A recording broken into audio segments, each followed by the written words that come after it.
Assalomu alaykum hurmatli kurs ishtirokchilari, botanika darsligini boshlaymiz. Botanika so'zi demak yunoncha botani so'zidan olingan bo'lib, ko'kat, o't, o'simlik degan ma'noni bildiradi. Yer yuzida o'simliklarning 500 ming turi bor. O'rta Osiyoda 8 ming turi hamda O'zbekistonda 4500 turi uchraydi.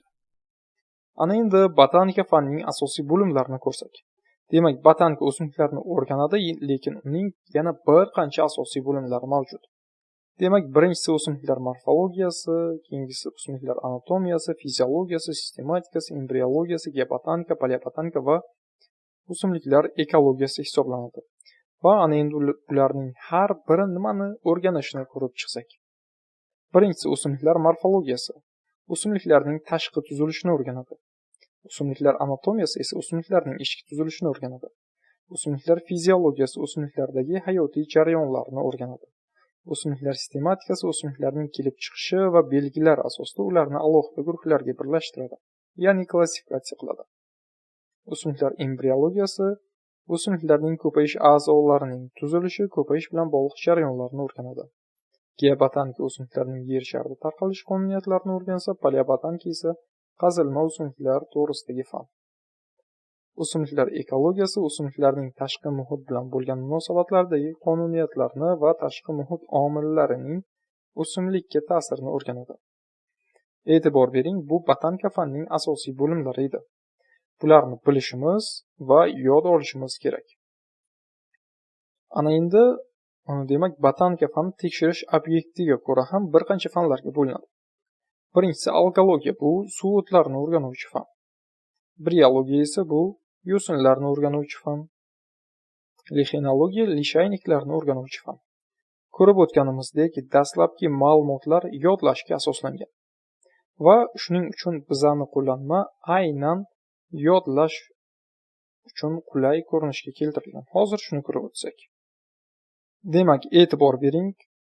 Mavzu boshlandi, o'simliklar sonini yod olamiz, undan keyin botanika so'zining ma'nosi va botanika fanining asosiy bo'limlari. Yod olishda nimalarga e'tibor berishimiz kerak?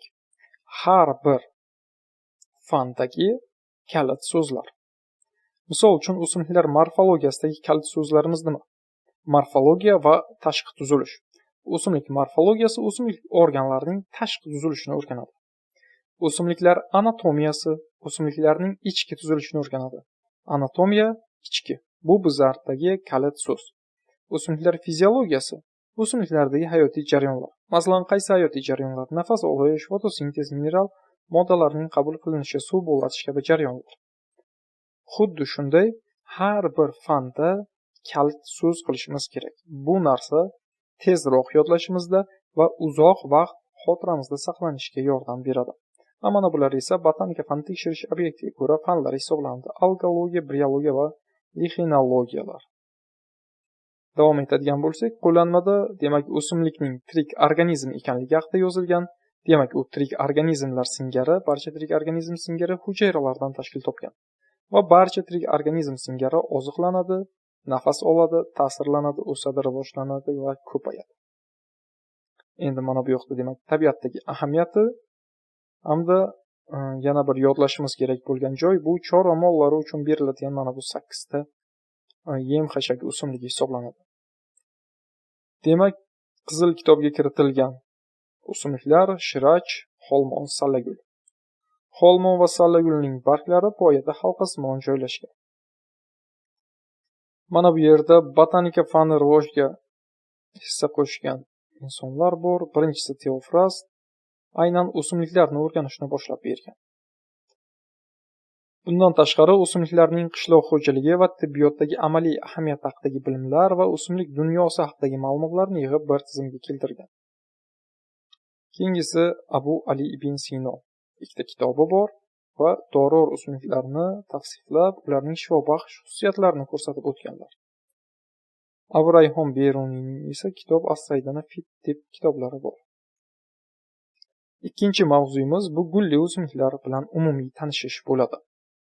Demak, gulli o'simliklarning yer yuzida 250 ming turi bor va ularning barchasi umri davomida gullab meva tugadi.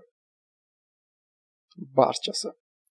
Ana endi ular juda ham ko'p sonda bo'lganligi uchun tabiiyki ular orasida xilma-xil xususiyatga ega o'simliklar ham ko'p uchraydi. Misol uchun, Seyshel palmasi yong'oqlari Seyshel orolida o'sadi, mevasi 10 yil mobaynida pishib yetiladi, mevasining og'irligi 25 kilogramm.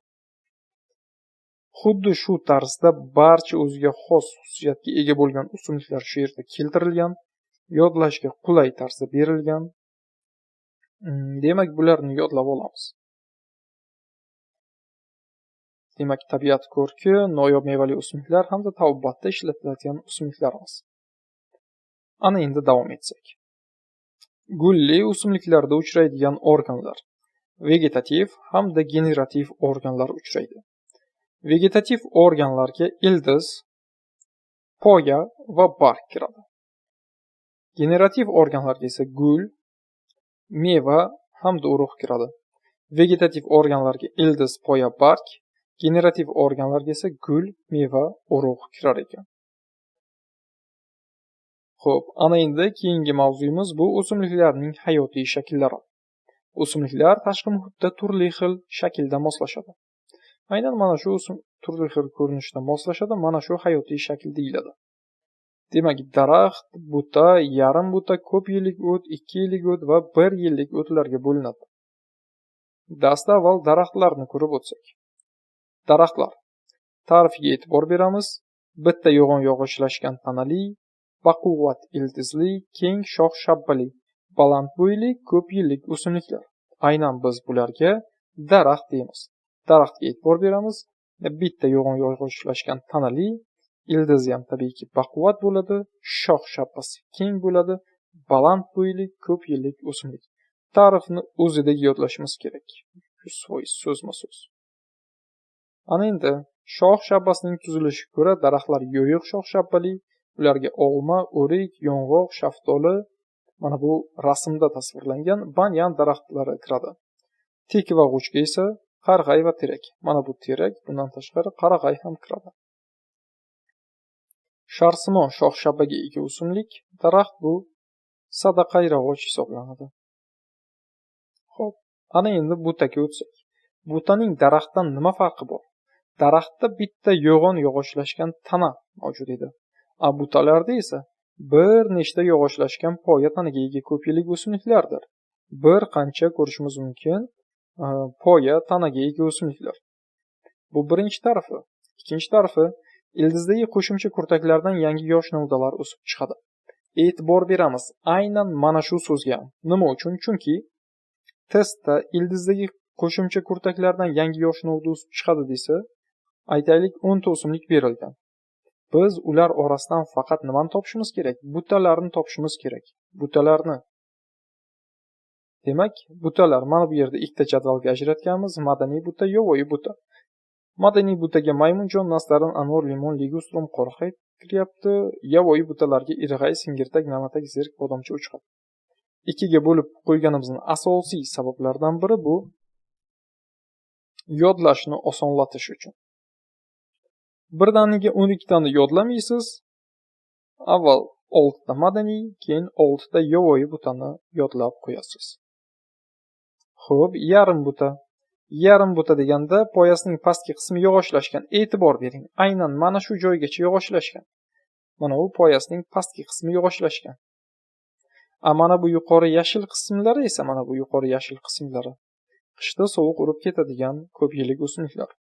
Demak, mana bu yog'ochlashgan qismlar qishda sovuq urib ketmaydi, lekin mana bu yuqori yashil qismlari esa qishda sovuq urib ketar ekan.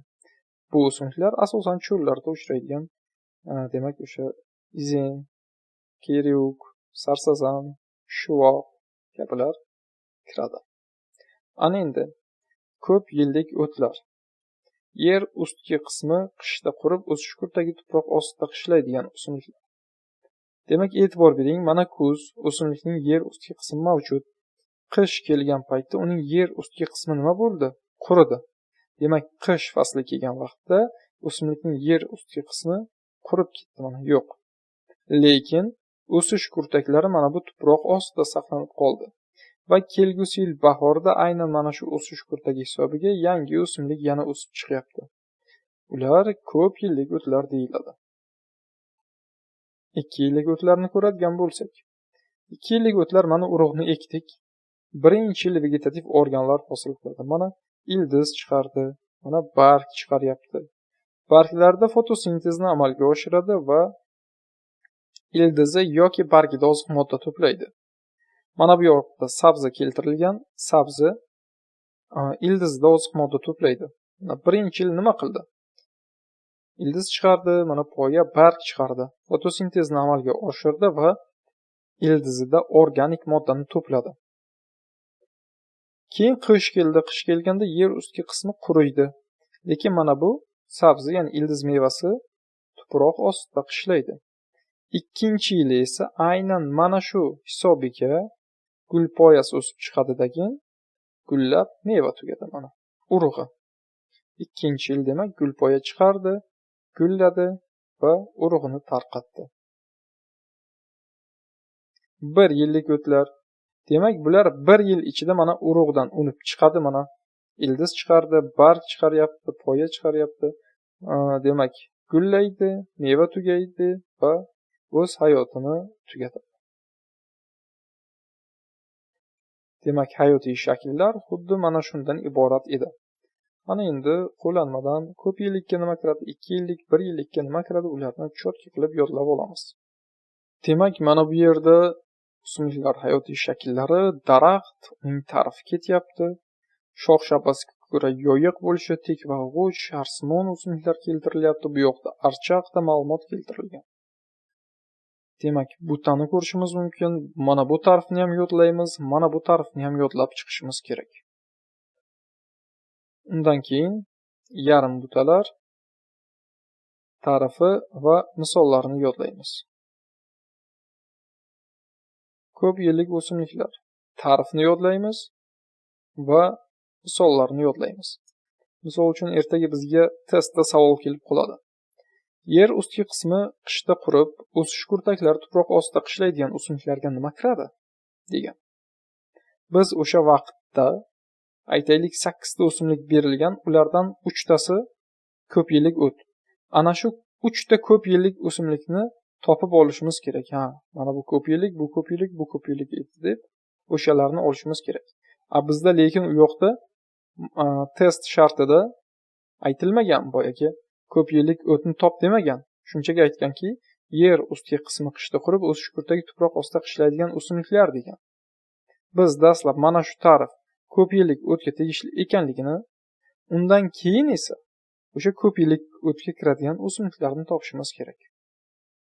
Xo'p, demak, mana oxirida bo'yi 5-20 sm keladigan 1 yillik o'simliklardan momaqaltiroqqa qo'yitgan va 1 metrdan ham bo'yi oshadigan 1 yilliklarga kanakunjut, makkajo'xori va kanob qilayotganini ko'rishimiz mumkin.